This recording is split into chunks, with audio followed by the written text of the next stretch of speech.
Manchester United, a club whose name is associated with success, where the football is exciting and dynamic, where the stadium is known as the Theatre of Dreams.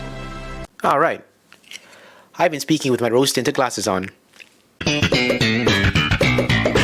Now, I've been a Manchester United fan for about 20 years now, and to specify, I've been a Manchester United fan from Singapore. In sense that three fingers also pointing me is also for me. That's about 7,000 miles from where the action happens. And, while I am not affiliated to Manchester in any way, except listening to H, What the fuck have you done there? I keep my end of my commitment to the club by taking that 7,000 mile trip to watch some games. Otherwise, I'll just be staying up to watch them, or I'll be buying the merch every year.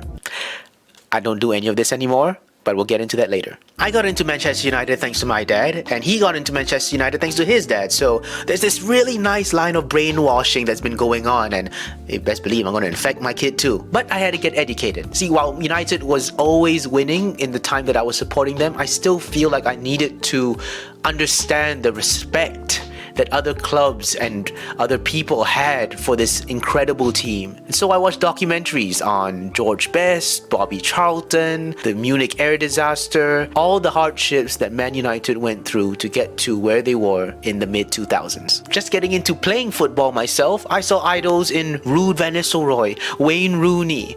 Watching these people play every weekend just made each game that much more exciting. This for me was probably one of the first few times that I could look forward to staying up late while doing something fun. And it was worth it most of the time. I mean, sure, we had bad days, but the team always had this fighting spirit about them, the same kind of spirit that took them through the adversities of the 50s and led them into the era of Fergie time, getting those Fergie time goals during parts of the season that were squeaky bum time.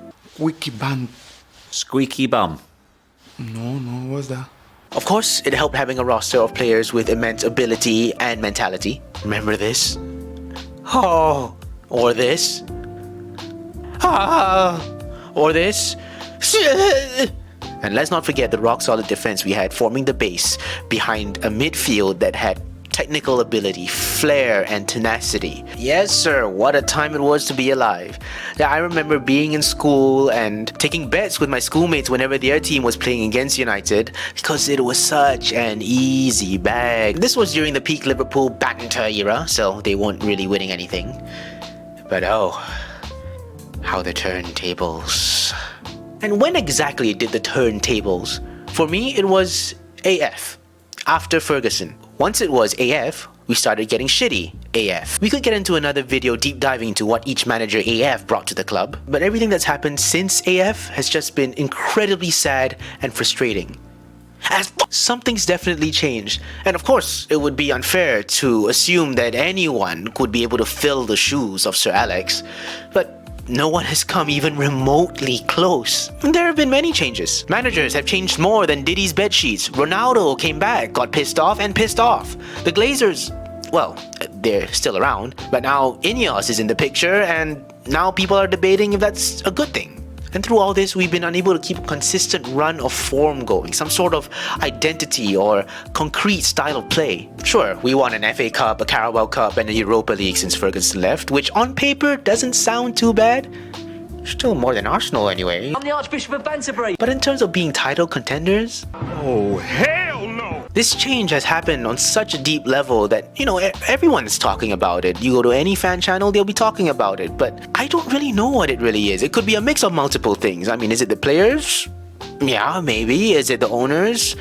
Quite possibly. Is it even the fans thinking that we can attain the same glory that we did in the past during this period?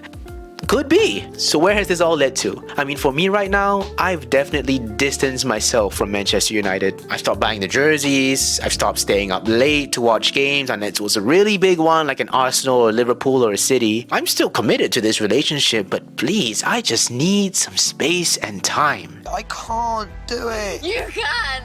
I guess all this to say that I do love Man United. They are the reason why I fell in love with football in the first place, as a whole, not just the team, but everything about football. And while I do love them, I gotta say, I love myself more. And I mean, watching them play every weekend as religiously as I did in the past has only brought me so much misery and just ruins my weekend, which may be the quintessential Man United fan experience. And kudos to you if you've been going through that every week and still doing it now. I mean, massive respect. But for me, I just need a little distance from it. And I think that's okay to say. I mean, let's be real, that's enough in the world to be sad about right now.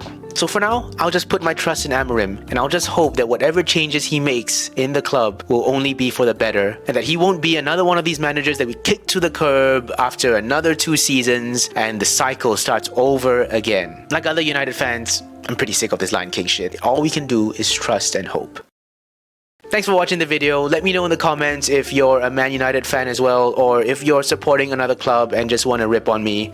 Totally free space to do that. In the meantime, like and subscribe, but only if you wanna. I'm not your mother. I'm Dennis. See ya.